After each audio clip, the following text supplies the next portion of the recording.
अस्सलाम वालेकुम। Previous lecture में हमने डिस्कस किया था कंप्यूटर सिस्टम आर्किटेक्चर को, और एंड पे हमने सिस्टम कॉल्स और यूज़र मोड और सिस्टम कर्नल मोड और वर्चुअलाइजेशन मोड, इस तरह के टॉपिक्स हमने डिस्कस किए थे। अभी हम स्टार्ट करने जा रहे हैं टाइमर से कि हमारे यहाँ टाइमर क्या काम करता है ऑपरेटिंग सिस्टम में। अब टाइमर की जब बात आती है तो ऑपरेटिंग सिस्टम के पास ऐसा कोई अपना टाइमर जो कि एक ये हार्डवेयर कंसेप्ट है, बेसिकली किसी ओसिलेटर की बेस पे इसका मेन काम होता है। तो ऑपरेटिंग सिस्टम उसी से ही ये जो टाइमर वाला मैकेनिज्म है उसी से ही मुस्तार लेता है। अगर हम देखें कि हमारे यहाँ पूरे मतलब हमारे पास अगर सीपीयू है तो सीपीयू के साथ कोई कनेक्टेड कोई क्रिस्टल ओसिलेटर है यहाँ पर, तो ये क्रिस्टल ओसिलेटर जो है ये इसे अपना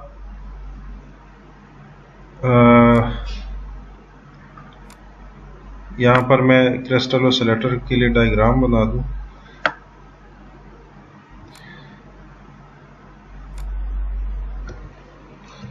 ये क्रिस्टल ओसिलेटर हो गया। अब सीपीयू की जब हम डिस्कशन करते हैं कि सीपीयू क्या है, तो मतलब या कौन सी टाइप का सीपीयू है, तो हम कहते हैं कि इतने गीगाहर्ट्ज में है, इतना टेराहर्ट्ज में, इतना मेगाहर्ट्ज में है। तो असल में वो ये फ्रीक्वेंसी होती है ये क्रिस्टल ओसिलेटर की, जो कि यही फ्रीक्वेंसी या उसी फ्रीक्वेंसी के मुताबिक ये आपका जो सीपीयू है, क्रिस्टल ओसिलेटर की फ्रीक्वेंसी के मुताबिक आपका सीपीयू ऑपरेट करता है।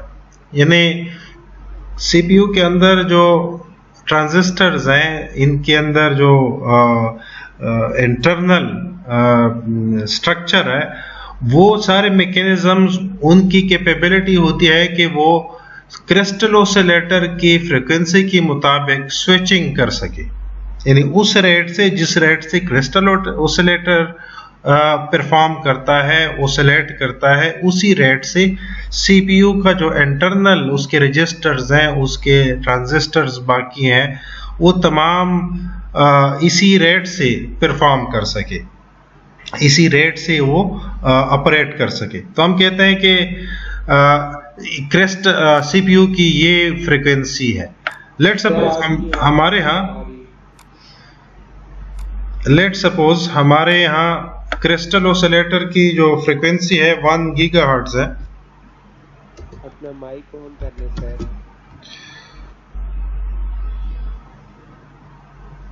अच्छा, एक मिनट, माइक ऑन करता हूँ।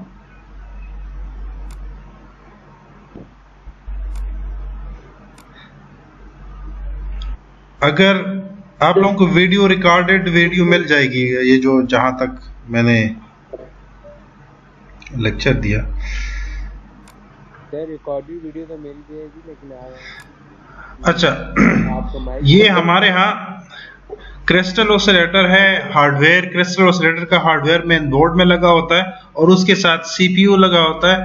अब सीपीयू की फ्रीक्वेंसी, हम कहते हैं कि सीपीयू इतने गीगाहर्ट्ज का है, इतने मेगाहर्ट्ज का है, इतने टेराहर्ट्ज का है। तो असल में ये क्रिस्टल ओसिलेटर की फ्रीक्वेंसी होती है जिसकी बेस पे आपका सीपीयू ऑपरेट करता है।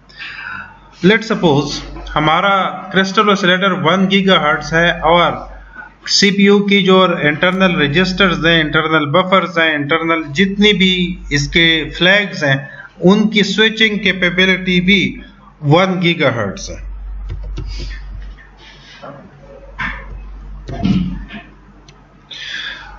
अगर ये सिचुएशन है तो हम कह सकते हैं कि हमारा सीपीयू 1 गीगाहर्ट्ज है।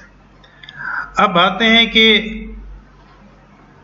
इस सीपीयू से बाकी जितनी भी पेरिफेरल बाकी डिवाइसेस हैं, ख्वाह वो कैशे है, ख्वाह वो रैम है,